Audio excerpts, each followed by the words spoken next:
In this lesson, we're going to be learning about comparison operators. So what are they?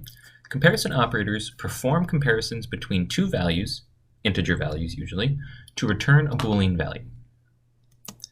So what are they? Just like you learned in algebra, is the equality operators. So the greater than or equal to operator. In computer science, in Python in particular, it's represented by the greater sign and an equal sign. Less than or equal to is the less than and the equal sign. Greater than is the greater than sign, less than is the less than sign, and equal to is a double equals. Now that's an important one to note, is the fact that it's a double equal sign in order to use the equality operator. This is because if you use a single equal sign, it's going to register as variable assignment, like we learned when we created variables. You want to use this to see whether or not two values are equal. So let's take a look at these. So I'm going to go ahead and create a new file.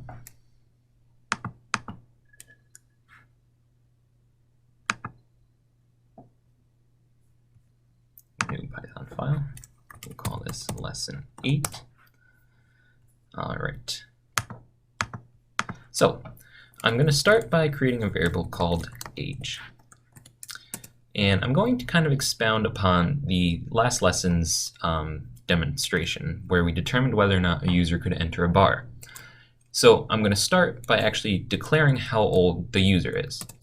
Then what I'm going to do is I'm going to create a variable called over 21. Actually, for that matter, I'm just going to copy all of this. So we're going to kind of incorporate logical operators and comparison operators. So instead of actually hard coding whether or not the user is over 21 to get a boolean value, that is, I'm actually going to use their age. So I'm just going to say if age is greater than or equal to 21.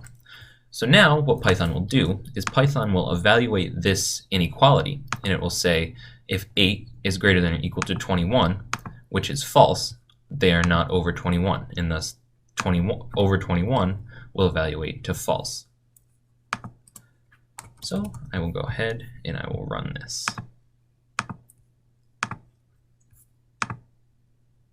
Oh, I should probably declare whether they have a DD. So we will set this equal to true. And we'll save that and run that. Oh, I should probably print that as well.